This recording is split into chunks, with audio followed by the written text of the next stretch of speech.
Paz esteja convosco, caros professores e irmãos e todos que têm acompanhado esses vídeos. Nós temos uma missão muito difícil neste vídeo, mas vamos cumpri-la em nome de Jesus. Estamos aqui com a nossa aula da Escola Bíblica Sabatina, do nosso sábado 14 de setembro, com o tema Erros que devemos evitar, parte 1. Eu digo que a nossa missão hoje é mais difícil, porque como quem tem acompanhado os nossos vídeos sabe que o nosso pastor Marcos e também os pastores têm nos ajudado com os vídeos, mas hoje o pastor Marcos ele está se preparando para fazer uma viagem em favor da obra, e não pôde estar conosco, bem como também o cooperador Rodrigo, que nos faz a parte técnica, está sempre conosco também nos auxiliando, também hoje por questões familiares não pôde estar, mas vamos em frente porque o Senhor está conosco e os vídeos têm sido uma bênção e nós temos agradecido a Deus as palavras dos irmãos, dos professores, e tem dado esclarecimentos. E neste assunto desta semana, principalmente, esta lição, erros que devemos evitar, a parte 1, ela é uma lição muito importante, aparentemente muito técnica, muito doutrinária, mas quando nós vamos entrando na lição, lendo os comentários e olhando os versículos, nós vamos entendendo que apesar desses nomes difíceis, dispensacionalismo, arrebatamento secreto, rapto secreto, e eras, dispensações, com algumas datas aqui, a gente vai entendendo conforme nós vamos entrando na lição que as doutrinas dispensacionalistas elas estão muito presentes na nossa vida, nos hinos, nos livros, nos materiais, nos vídeos, nas pregações. Então, nós temos que entendê-las, para pelo menos saber os seus pontos básicos e para que a gente possa se defender, se defender e saber onde nós estamos pisando, que nós estamos ouvindo, que até nós estamos cantando. Então, eu creio que vai ser uma lição muito edificante, em nome de Jesus, e aqui nós vamos passar aí algumas dicas, algumas falas dentro da nossa capacidade, que Deus tem nos dado, mas com a graça de Deus nós vamos conseguir. Então, o que ocorre? A esta lição, erros que devemos evitar, eu separei aqui um pequeno slide para nos ajudar, visto que os nossos companheiros hoje não puderam estar, Então, eu sei que não está dando para ver muito, mas é mais para eu ir me guiando aqui, ok? Então, essa lição, erros que devemos evitar, ela vai tratar sobre a doutrina dispensacionalista, tá? Então, normalmente, se divide entre doutrinas dispensacionalistas e doutrinas aliancistas, falando assim mais no sentido, algumas dicas, isso ainda nem está na lição. As doutrinas dispensacionalistas, elas vão desconsiderar, não entendam desconsiderar não em absoluto, mas elas dão menos peso às alianças de Deus, com a humanidade, com Abraão, com o povo de Israel, as alianças imutáveis que Deus fez com Davi, e as alianças que não podem cair, Então, as alianças, principalmente a aliança, a nova aliança em Cristo, e eles vão entendendo a Bíblia por eras. São 7 eras, até separei algum material aqui, Eles dividem a Bíblia em 7 eras, que começam com a era da inocência, que é o antes da queda ali no Jardim do Éden, a era da consciência de Abel, Caim e Abel para frente, Aí vem, após o dilúvio, vem a era do governo humano, o repovoamento da terra até Babel. Aí vem Abraão, já está na 4ª era, Isso, a quarta era, ainda estamos em Gênesis, né, segundo eles. A quarta era, que aí vem o tempo da promessa da terra prometida. Esta quarta era vai até a lei mosaica, né, até a libertação do Egito, o estabelecimento da lei, né. A quinta era, que é a lei, né, ela vai até a primeira vinda de Cristo, quando então entra, né, após a primeira vinda de Cristo, a sexta era, que é a era da graça, né, a era da igreja, a era da graça, né, e que segundo eles é a era cujo nós estamos, né, e até que virá a sétima era, que é o milênio. Então eles entendem em eras, outros dividem em períodos, mas como eles dividem a Bíblia em eras, então nós temos aí algumas implicações, né? E as implicações elas são longas, né? Muito extensas, né? Por exemplo, eles, quando eu falo eles, tá? São as igrejas pentecostais, neopentecostais, são as que mais sustentam essas doutrinas dispensacionalistas, né? As Assembleias de Deus principalmente. Então tratamos aí de milhões de pessoas que entendem a Bíblia assim. Mas uma das implicações de se pensar a Bíblia em eras é justamente, né, por exemplo, né, como eles entendem que o tempo, a era da lei já se foi, né, agora estamos na era da graça, eles têm muita dificuldade de entender os mandamentos de Deus, por exemplo, né? Então, são uma das implicações que hoje tem. Outra implicação, aí uma implicação muito importante, é que quando nós falamos assim de doutrina dispensacionalista, tem várias ramificações, né? Nem todas concordam com tudo, mas está dentro da doutrina dispensacionalista. Mas uma das implicações é a afirmação que Israel era, olha bem, era o povo de Deus,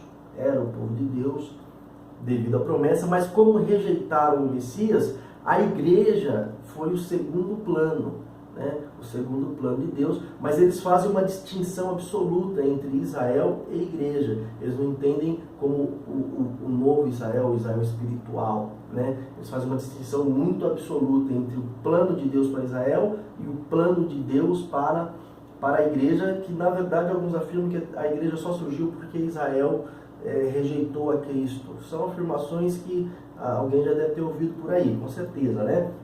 Então, essas afirmações vão dando implicações para o tempo do fim, que é onde mais nos interessa e onde a lição vai entrando. Aqui nós estamos tratando assim algumas dicas antes da lição, né? Então o que ocorre? E tem muitas outras implicações de se pensar a Bíblia em eras, né? Que aqui não nos cabe entrar. Mas, tratando dessas duas implicações, nós temos uma terceira, né, muito importante, que é já o que trata a segunda pergunta da nossa lição, que é o rapto secreto, o arrebatamento secreto. Então, o que a doutrina dispensacionalista ensina? Que no fim dos tempos haverá uma grande tribulação, nós já acabamos de estudar, né?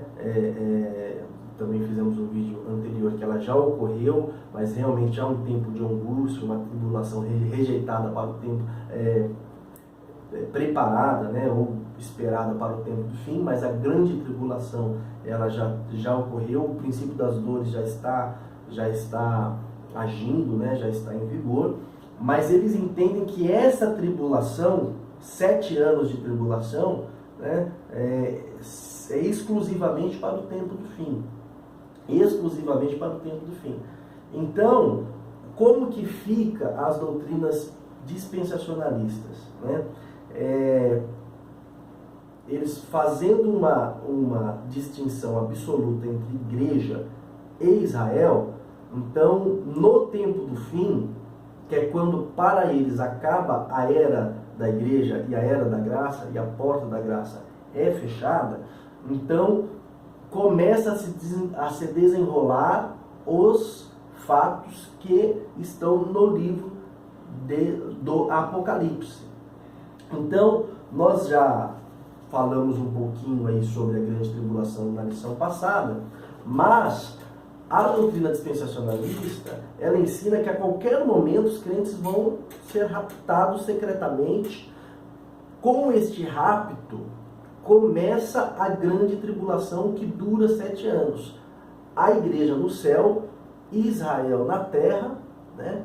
Durante esses 7 anos, Israel vai ser, segundo eles, restaurado, e Israel, ele evangelizará as nações. Então, são doutrinas assim, são erros interpretativos. Por quê? Porque a Bíblia não ensina um rapto secreto, né? E a Bíblia não ensina uma distinção tão absoluta entre igreja e Israel, né? Então, na verdade, se trata de um mesmo povo. Por isso que nós estudamos, por exemplo, que a igreja passará pela grande tribulação. Nós também entendemos que haverá um remanescente, né? Nós temos até uma lição mais para frente para falar qual será a situação de Israel mais próximo ao retorno de Cristo. Mas essa distinção absoluta, que inclusive coloca a igreja no céu, ela é antibíblica.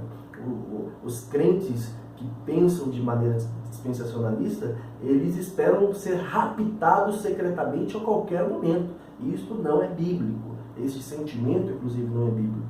Então, varia um pouco, né? Mas as doutrinas dispensacionalistas, elas vão dizer, algumas, né, que 3 anos e meio de tribulação, aí sim a igreja será raptada, e algumas colocam o rapto já no primeiro ano. Há uma confusão lá entre eles, né? Mas basicamente, qual que é o problema? Aí eu quero vir para o nosso slide aqui. Nós temos aprendido biblicamente e por meio das lições bíblicas, né? Por exemplo, esse semestre nós estudamos sobre a Babilônia, a Pérsia, a Grécia, Roma, tudo isso antes da primeira vinda. Tendo a primeira vinda de Cristo, nós estudamos, né, como se deu a salvação em Cristo e como esta salvação ela abriu a porta aos gentios e aos judeus e colocou todos sob o medo. Ambos os povos fez um na primeira vinda. E aí alguns fatos escatológicos nós já pontuamos na lição. Por exemplo, na lição passada, quando nós falamos da grande tribulação, aí os irmãos vão começando a ver a distinção entre dispensacionalista e aqui o que nós temos aprendido biblicamente, né? Por exemplo, após a primeira vinda de Cristo, nós aprendemos que em 70 depois de Cristo, o templo foi destruído e foi a grande tribulação, né, que Jesus falou, né? Aqui, a grande tribulação que Jesus falou, né? Nós já estudamos sobre isso. Claro que com a ressalva que há um tempo de angústia mais à frente, mas a tribulação já foi. A doutrina dispensacionalista coloca essa tribulação mais próxima à segunda vinda de Cristo. Nós aprendemos, por exemplo, que os selos, eles já estão abertos, e a doutrina dispensacionalista espera os selos serem abertos mais próximo à vinda de Cristo. Alguns, por exemplo, dispensacionalistas, todos eles colocam os selos mais próximo à vinda de Cristo, a abertura dos selos, inclusive. Mas alguns entendem que o primeiro selo é um grande avivamento de pregação do Evangelho, né? E alguns entendem que o primeiro selo é o anticristo, o cavalo branco é o anticristo, aí o segundo selo, né? Mas eles esperam os selos se manifestarem aqui próximo à segunda vinda. E nós já estamos vendo que os selos já estão abertos. Nós, por exemplo, aprendemos sobre a besta, o chifre pequeno, a Roma pagã, a mudança na lei de Deus. Eles descartam tudo isso, né? Eles olham para Daniel e eles entendem que a besta, o chifre pequeno, se manifestarão nos 7 anos de tribulação. Por exemplo, né, nós aprendemos que o espírito do anticristo já está atuante desde os tempos do Novo Testamento. É claro que ele se personifica no chifre pequeno, né, sobre o poder papal, isto lá em 538 até 1798, e hoje nós já estudamos toda essa parte, mas eles desprezam essa interpretação histórica, né, bíblica, conforme nós estamos aprendendo, e coloca a manifestação das bestas do anticristo aqui nos 7 anos de tribulação próximo à segunda vinda de Cristo. Então, você veja como é uma mudança de direção muito grande. Por exemplo, eles esperam um anticristo personificado num homem. A última novela da Record, por exemplo, colocou, se não me engano, que eu não acompanhei, mas normalmente é assim que eles colocam, como um grande líder mundial, que é o presidente das Nações Unidas lá. Então eles vão colocando alguns homens esperando um anticristo. O espírito do anticristo, do engano, já está aí faz muito tempo. Por exemplo, os 144 mil, que nós temos uma lição falando sobre eles, né, que nós vamos aprender que estão aqui próximo à primeira vinda de Cristo, eles colocam 144 mil durante a grande tribulação, que para eles são os judeus que evangelizarão o mundo, né? Por exemplo, as 2 testemunhas, aqui na lição nós não tratamos, né, não houve espaço, mas nós sabemos que as 2 testemunhas, né, são o chamado Novo e Velho Testamento, né, que nós já temos aprendido nas palestras que os irmãos têm passado. Eles esperam, dentro dos 7 anos de grande tribulação, cuja igreja para eles estará no céu porque foi raptada secretamente, eles esperam manifestação de 2 testemunhas personificadas, né? Então, vocês vejam como eles vão pegando os fatos do livro de Apocalipse e colocando praticamente todos, nesses 7 anos de grande tribulação, cuja igreja estará no céu. Então, quais são as implicações?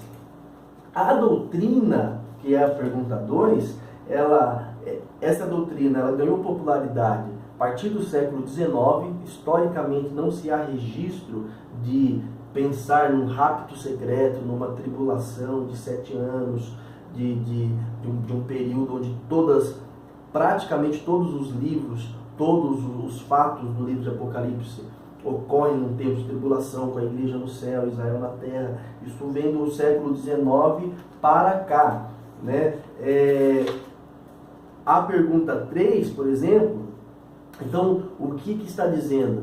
Que Cristo, ele quando voltar, ele volta para reinar, né? O pastor Misael, ele sempre cita, quando nós olhamos a estátua de Daniel, o que nós aprendemos? Que depois de Roma, né, vem a pedra, que é o Cristo, e nós não temos nenhum reino intermediário entre Roma e Cristo. Não há nenhum reino intermediário. Para eles há um reino entre Roma e Cristo, que é o reino do anticristo.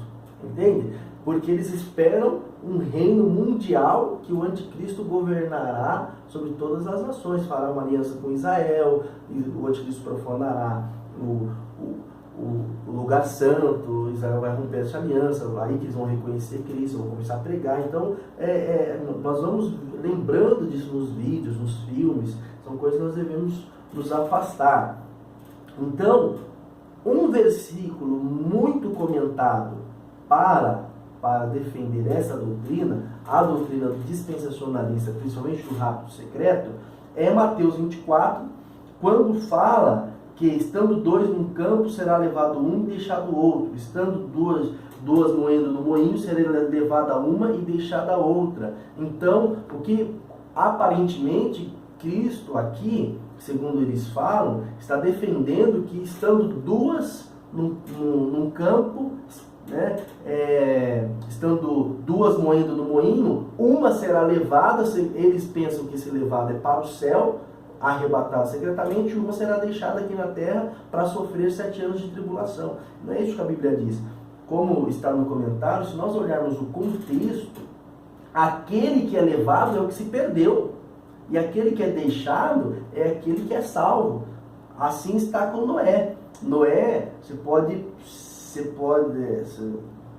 ler assim o contexto, né, que é o que o versículo, a pergunta que pede, Mateus 24, 36. Então, o que fala? Que foi como foi nos dias de Noé, assim será a vinda do Filho do Homem. Porquanto, assim como nos dias anteriores ao dilúvio, comiam, bebiam, casavam, davam-se em casamento, até o dia em que Noé entrou na arca, e não o perceberam, até que veio o dilúvio e os levou a todos. Então, quem foi levado?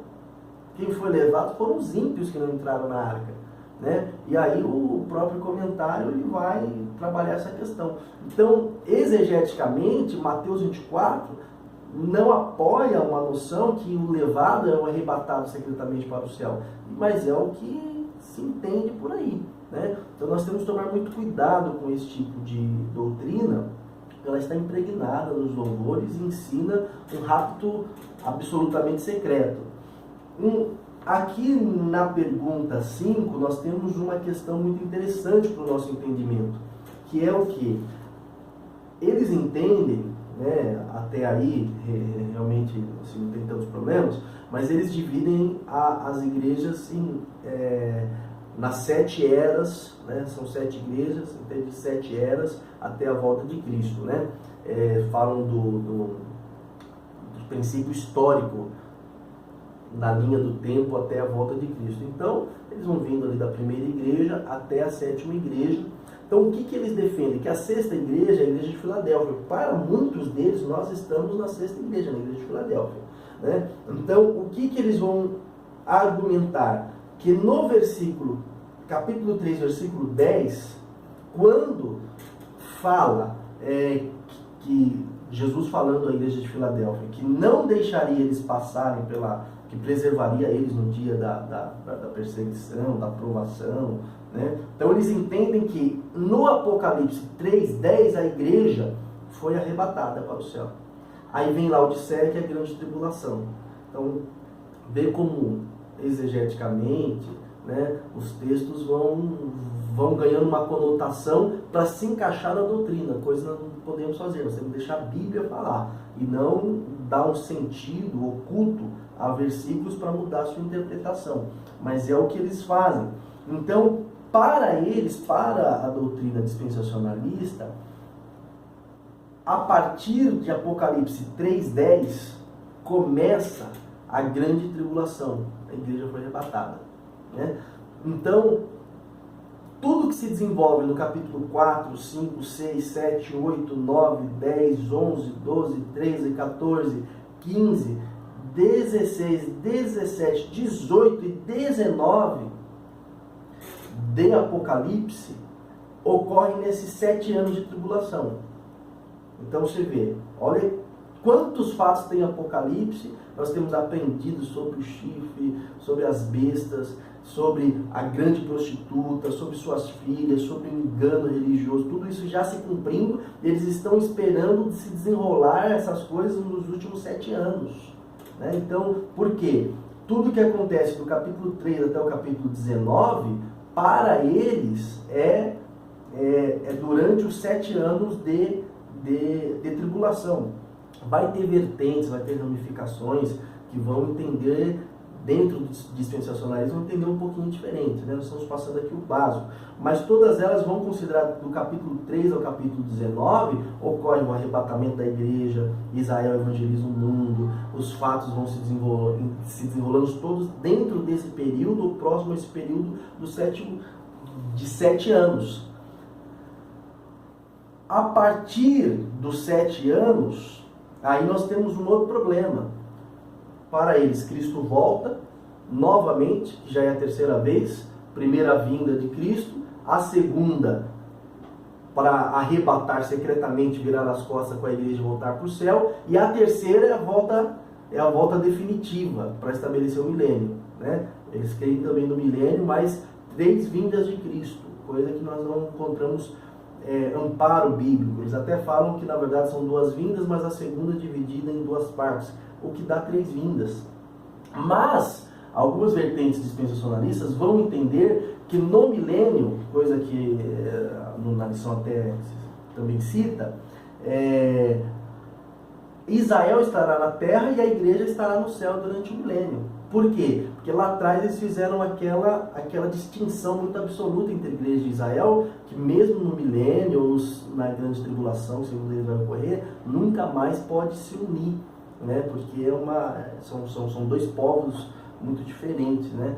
Então, essas doutrinas dispensacionalistas, elas são muito complicadas para nós. Por que para nós? Porque nós cremos no milênio, nós cremos na inerrância, nós cremos nas profecias, e eles também creem. E aí, quando nós olhamos hinos, materiais teológicos, de profecias, livros, nós não podemos misturar com as doutrinas dispensacionalistas. Por isso o alerta da lição, erros que devemos evitar. Nós temos que procurar materiais que entendam a inerrância das Sagradas Escrituras, mas aqui na lição nós temos grandes bases para o nosso entendimento. Eu acredito que o básico é bem isso, né? Eu procurei assim ser mais, falar mais dos pontos técnicos, né? Mas é uma lição muito edificante, que fala da volta de Cristo, e que nós temos que nos defender desses erros, para que a gente não possa pensar nisso. 3 vindas de Cristo, grande tribulação, anticristo personificado, o Apocalipse reduzido a um período da história, distinção entre a igreja de Israel, são coisas que fazem parte do bojo, do conjunto dispensacionalista, que para nós não edifica em nada, porque não é bíblico. Amém? Então está aí, este é o nosso resumo. Eu não sei nem se eu me excedi, né? Mas graças a Deus, vamos louvar ao Senhor por esta oportunidade e agradecê-lo em tudo, né? E muito obrigado por ter compartilhado deste vídeo, deste momento comigo, em nome de Jesus. Deus abençoe.